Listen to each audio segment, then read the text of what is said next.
Hoy te voy a platicar sobre el niño héroe que se convirtió en presidente y murió fusilado junto a Maximiliano. El 13 de septiembre de 1847 se libró el enfrentamiento entre las fuerzas mexicanas y los gringos en la batalla de Chapultepec. Entre las tropas mexicanas estaba un joven valiente, Miguel Miramón. En ese entonces tenía solo 14 años y era acompañado por 50 jóvenes cadetes más, los niños héroes. Sobrevivió al combate. Fue hecho prisionero de guerra durante 6 meses y a su liberación, tras el Tratado de Guadalupe Hidalgo, recibió la medalla en honor a los defensores de la batalla de Chapultepec. Regresaría al colegio militar, donde se destacaría por su disciplina, pero rechazando las ideas liberales, se unió al bando de los conservadores. Fue durante la Guerra de Reforma donde se consolida como caudillo de los conservadores, llegando a sitiar a Benito Juárez en Veracruz. Estuvo a punto de derrotarlo, pero la intervención de los gringos impidieron que consumara la victoria. En 1859, los conservadores derrotan a los liberales en Tacubaya y con la victoria es nombrado presidente interino, siendo con 27 años, 27 años, el presidente más joven que ha tenido nuestro país y el primer presidente nacido en México. Y me preguntarás, ¿cómo que el primer presidente nacido en México? Sí, es que el resto aún había nacido en la Nueva España. Su mandato fue muy corto, pues en 1960 serían derrotados por los liberales dando fin a la Guerra de Reforma. Miramón no tuvo de otra más que exiliarse en La Habana. El gobierno republicano de Juárez se fortaleció con el apoyo gringo, pero los constantes problemas económicos, las deudas contraídas con otros países, la anarquía reinante y la ruptura definitiva entre la Iglesia y el Estado hicieron que los conservadores buscaran apoyo y ayuda en las cortes europeas para imponer una monarquía en México. Y es así como llega Maximiliano al poder.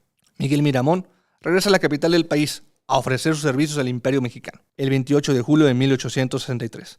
Maximiliano, receloso de su prestigio, lo envió a Europa a estudiar táctica militar en Berlín. Miramón volvería en 1866, solo para ver cómo el imperio iba retrocediendo ante las fuerzas republicanas, que contaban con la decisiva ayuda económica y material del gobierno de los Estados Unidos.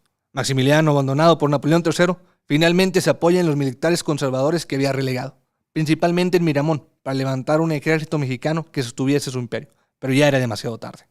Aún así, la incansable actividad de Miramón rindió frutos, pues en poco tiempo organizó un respetable ejército de alrededor 9,000 hombres, del que se puso al mando el propio emperador.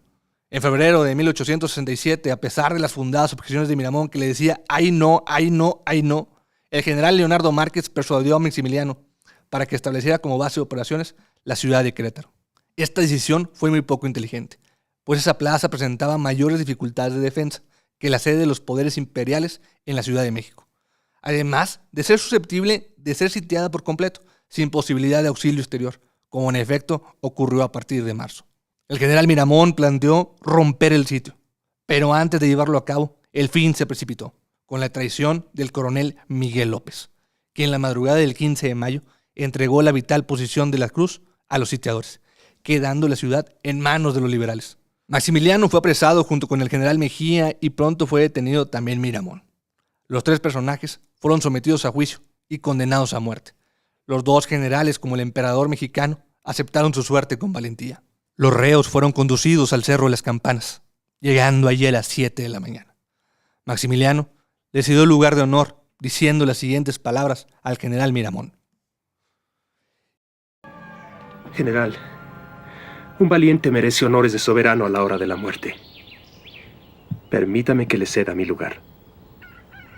Y a las 7:05 de la mañana del 19 de julio de 1867, en el Cerro de las Campanas en Querétaro, Maximiliano, Miramón y Mejía fueron fusilados por un pelotón de soldados republicanos, al mando del general Mariano Escobedo. Sus restos fueron originalmente depositados en el Panteón de San Fernando, donde aún puede verse su cenotafio, el cual se encuentra vacío, ya que tras el entierro de Benito Juárez en el mismo panteón, fue su esposa Concepción Lombardo quien solicitó fueran trasladados sus restos a una de las capillas de la Catedral de Puebla.